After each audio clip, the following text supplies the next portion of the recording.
சமூகத்தினுடைய சொந்தங்களுக்கு வணக்கம். இன்றைய தினமும் மற்றொரு போர் நிலவரம் தொடர்பிலான பதிவின் வாயிலாக சந்தித்திருக்கின்றோம். இந்த பதிவினூடாக நாங்கள் பார்க்க போகின்ற விடயங்களாக அசுர வேகத்தில் அதிகரிக்கும் ரஷ்யாவின் ஆயுத உற்பத்தி, மிரளும் ஐரோப்பிய நாடுகள், போரை தடுக்கும் முயற்சியில் பிரித்தானியா ரஷ்யாவின் நிழல் கப்பல் படைக்கு தடை, ஜெர்மனியிலிருந்து புறப்பட்ட DHL சரக்கு விமானம் விபத்து ரஷ்யாவின் நாச வேலையா, ஆட்டம் காட்டிய ஜெனரலை தூக்கி எறிந்த ரஷ்யா, ஹிஸ்புல்லா இஸ்ரேலுக்கு இடையில் கைகூடிய போர் நிறுத்த ஒப்பந்தம், கசியும் தகவல்கள், இவை பற்றித்தான் இந்த பதிவில் பார்க்க இருக்கின்றோம். வாங்க காணொளிக்குள் போகலாம். ரஷ்யாவின் ஆயுத உற்பத்தியின் அளவு மற்றும் வேகம் குறித்து ஜெர்மனி ஒரு அதிர்ச்சியூட்டும் எச்சரிக்கையை வெளியிட்டுள்ளது. ரஷ்யா மேற்கொள்ளும் யுத்தத்தில் உக்ரைனுக்கு ஆதரவாக இருக்கும் அனைத்து நாடுகளும் ரஷ்யாவின் இலக்காக காணப்படுகின்றது. இந்நிலையில் ரஷ்யா மேற்கொள்ளும் இந்த ஆயுத உற்பத்தி அனைத்து நாடுகளையும் நிலைகுலைய வைத்துள்ளது. ஐரோப்பிய ஒன்றிய நாடுகள் ஒரு வருடத்தில் உற்பத்தி செய்யும் ஆயுதங்களை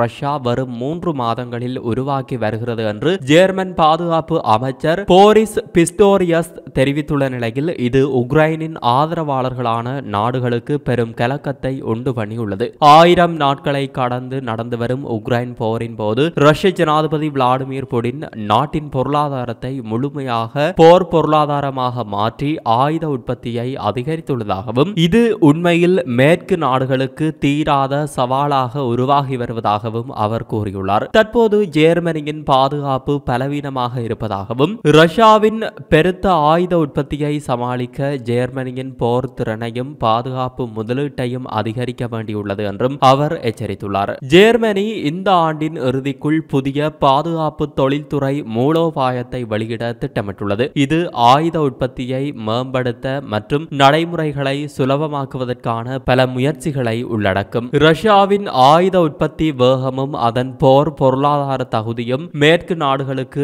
அதிர்வுகளை உருவாக்கி வருகிறது. ஜெர்மனியின் இந்த நடவடிக்கை நவீன ஆயுத உற்பத்தியில் எதிர்மறை பாதிப்புகளை சமாளிக்க உதவும் என்று எதிர்பார்க்கப்படுகிறது.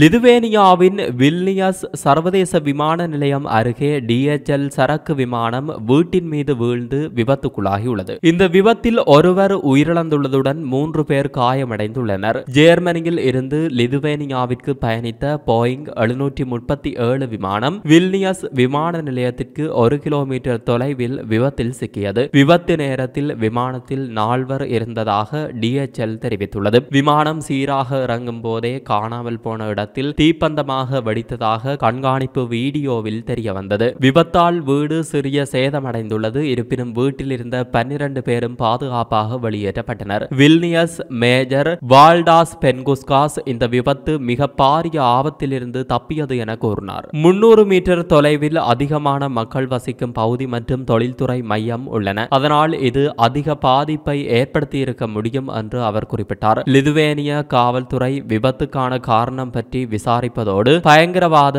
செயல்களுக்கான சாத்தியத்தையும் மறுக்கவில்லை. ஏனெனில் ஓரிரு தினங்களாக வெளிவரும் பிரித்தானியாவின் அணு ஆயுத தளங்கள் மீது பறந்த மர்ம ட்ரோன்கள் குறித்த செய்தி, ஜெர்மனியில் பிரித்தானிய போர்க்கப்பலை பின்தொடர்ந்த மர்ம ட்ரோன் குறித்த செய்திகளால் இந்த சரக்கு விமான விபத்தில் சந்தேகம் எழுந்துள்ளது. இது ரஷ்யாவின் ரகசிய நாச வேலையாக இருக்கலாம் என சந்தேகிக்கப்படுகிறது. இருப்பினும் தொழில்நுட்ப கோளாறு அல்லது மனித பிழை காரணமாக இருக்க வாய்ப்புள்ளதாக அதிகாரிகள் தெரிவித்தனர். மேஜர் உண்மையை அறிய ஆராய்ச்சி அவசியம் என தெரிவித்தார். பீதி அடையாமல் நம்பகமான தகவல்களை மட்டுமே அனுசரிக்க வேண்டும் என்றும் அவர் தெரிவித்தார். தொடர்ந்து ரஷ்யா உக்ரைன் இடையேயான போர் கடந்த சில வாரங்களில் மிக மோசமான நிலைக்கு சென்றுள்ளது. இந்த சூழலில் தான் ரஷ்யா பாதுகாப்புத்துறை அமைச்சகம் முக்கியமான சீனியர் ஜெனரல் ஒருவரை நீக்கியுள்ளதாக தகவல் வெளியாகியுள்ளது. உக்ரைன் போர் தொடர்பாக பொய்யான தகவல்களை அளித்ததாலேயே அவரை ரஷ்ய ராணுவம் நீக்கியுள்ளதாக கூறப்படுகிறது. ரஷ்யா யுத்தம் தீவிரமாகி வரும் நிலையில் ரஷ்யா பாதுகாப்பு அமைச்சர் ஆண்ட்ரே பெலோசோவ் பல்வேறு அதிரடி நடவடிக்கைகளில் இறங்கியுள்ளார். அதன் ஒரு பகுதியாக ரஷ்யா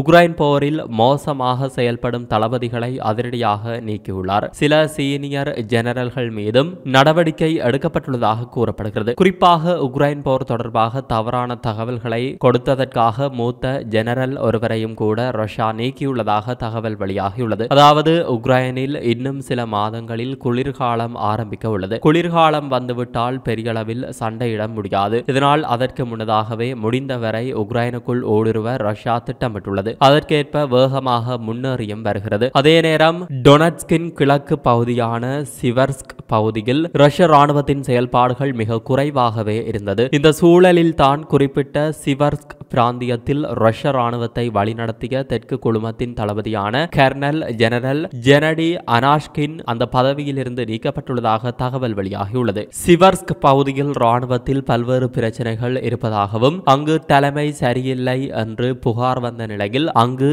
ஜெனரலாக இருந்தவர் நீக்கப்பட்டுள்ளதாக இப்போது தகவல் வெளியாகியுள்ளது. அதே நேரம் ரஷ்யா இதை அதிகாரப்பூர்வமாக அறிவிக்கவில்லை. இது தொடர்பாக ரஷ்யா ஆதரவாளர்கள் சிலர் சர்வதேச ஊடகங்களில் அந்த பிராந்தியத்தில் பிரச்சனை இருந்தது, அதைத்தான் நாங்கள் தொடர்ந்து சொல்லி வந்தோம், அதை கண்டுபிடித்து சரி செய்ய 2 மாதங்கள் ஆகியுள்ளது, குறித்த பிராந்தியத்தில் உள்ள போர் சூழல் குறித்து தவறான தகவல்களை ரிப்போர்ட் செய்து வந்ததால் அனாஸ்கினை ரஷ்ய ராணுவம் நீக்கியுள்ளது என்று கூறினார். அடுத்து ரஷ்யாவின் ஷேடோ ஃபிளீட் என அழைக்கப்படும் நிழல் கப்பல் படைக்கு எதிராக பிரித்தானிய அரசாங்கம் புதிதாக 30 கப்பல்களுக்கு தடைகளை விதித்துள்ளது. எப்படியாவது யுத்தத்தில் ரஷ்யாவை பலவீனப்படுத்த வேண்டும் என நினைக்கின்ற ஐரோப்பிய நாடுகள் தங்களால் இயன்ற அனைத்து விதமான நடவடிக்கைகளிலும் ஈடுபட்டு வருகின்றனர். அதில் ஒரு பகுதி நடவடிக்கையே ரஷ்ய கப்பலுக்கு எதிரான பிரித்தானியாவின் இந்த தடை விதிப்பாகும். இந்த கப்பல்கள் கடந்த ஆண்டு 4.3 பில்லியன் அமெரிக்க டாலர் மதிப்புள்ள எண்ணெய் மற்றும் எண்ணெய் சார்ந்த பொருட்களை சட்டவிரோதமாக கடத்தியதாக தெரிவிக்கப்பட்டுள்ளது. இந்த நடவடிக்கை பிரித்தானிய வரலாற்றில் இதுவரை இல்லாத அளவிலான பாரிய தடைகளை உள்ளடக்குகிறது. இந்த கப்பல்களுடன் தொடர்புடைய 2 காப்பீட்டு நிறுவனங்களும் தடைகளுக்கு உள்ளாக்கப்பட்டுள்ளன. உக்ரைன் மீதான ரஷ்யாவின் படையெடுப்பு காரணமாக ரஷ்யாவுக்கு எதிரான மேற்கத்திய பொருளாதார தடைகள் அதிகரித்துள்ள நிலையில் ரஷ்யாவின் எண்ணெய் ஏற்றுமதியை எளிதாக்க தயாராக இருக்கும் நூற்றுக்கணக்கான மர்மமான டேங்கர்களை ஷேடோ ஃபிளீட் என குறிப்பிடப்படுகிறது. 600க்கும் மேற்பட்ட கப்பல்கள் இந்த படையில் இருப்பதாக CNN அறிக்கை கூறுகிறது. இந்த கப்பல்களில் பலவற்றை யார் வைத்திருக்கிறார்கள் மற்றும் யார் இயக்குகிறார்கள் என்பது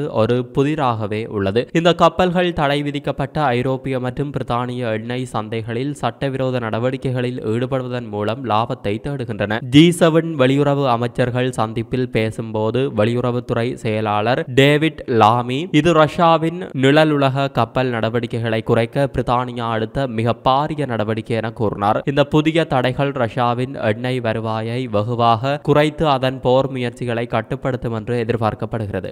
ஹிஸ்புல்லா மற்றும் இஸ்ரேலுக்கு இடையே லெபனானில் போர் நிறுத்தத்தை அமெரிக்க அதிபர் ஜோ பைடனும் பிரான்ஸ் அதிபர் இமானுவேல் மைக்ரோனும் உடனடியாக அறிவிப்பார்கள் என்று மூத்த லெபனான் வட்டாரங்கள் தெரிவித்தன. வாஷிங்டனில் வெள்ளை மாளிகையின் தேசிய பாதுகாப்பு செய்தி தொடர்பாளர் யான் கிர்பி போர் நிறுத்தத்திற்கு நாங்கள் நெருக்கமாக இருக்கிறோம், ஆனால் எல்லாம் முடியும் வரை எதுவும் வெளிப்படுத்தவில்லை என்று தெரிவித்துள்ளார். போர் நிறுத்தம் தொடர்பான விவாதங்கள் குறிப்பிடத்தக்க முன்னேற்றத்தை அடைந்துள்ளதாக பிரான்ஸ் ஜனாதிபதி அலுவலகம் தெரிவித்துள்ளது. ஜெருசலேமில் இஸ்ரேலின் மூத்த அதிகாரி ஒருவர் ஹிஸ்புல்லாவுடன் ஒரு போர் நிறுத்த ஒப்பந்தத்திற்கு ஒப்புதல் அளிக்க இஸ்ரேலின் அமைச்சரவை என்று கூட போவதாக தெரிவிக்கப்பட்டுள்ளது. பிரதம மந்திரி பெஞ்சமின் நெதன்யாகுவின் அலுவலகம் இஸ்ரேலும் லெபனானும் ஒப்பந்தத்தின் உரைக்கு ஒப்புக்கொண்டதாக வெளியான செய்திகள் குறித்து கருத்து தெரிவிக்க மறுத்துவிட்டது. ஆனால் இன்று நடைபெறவுள்ள அமைச்சரவை கூட்ட உரைக்கு ஒப்புதல் அளிப்பதாக இருந்தது என்று மூத்த இஸ்ரேலிய அதிகாரி ஒருவர் ராய்ட்டர்ஸிடம் கூறியுள்ளார்.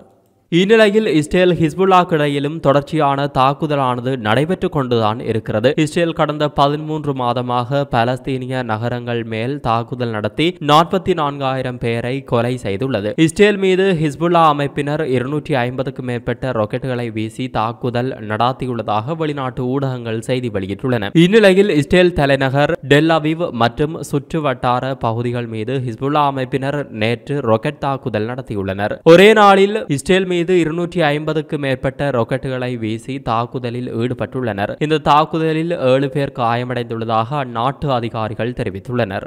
இத்துடன் இந்த பதிவானது நிறைவு பெறுகிறது. இந்த பதிவு பற்றிய உங்களது கருத்தை கமெண்ட்ஸ் பக்கத்தில் பதிவிடுங்கள். மற்றொரு போர் நிலவரம் தொடர்பிலான பதிவின் வாயிலாக மீண்டும் சந்திப்போம். நன்றி, வணக்கம். இது போன்ற பல செய்திகளை தெரிந்து கொள்ள நம்முடைய சமூக மீடியா யூடியூப் சேனலை சப்ஸ்கிரைப் செய்து அருகில் உள்ள பெல் பட்டனை கிளிக் செய்யுங்கள். மேலும் செய்திகளை உடனுக்குடன் தெரிந்து கொள்ள சமூகமீடியா.com என்ற இணையதளத்தின் வாயிலாக எங்களுடன் இணைந்திருங்கள்.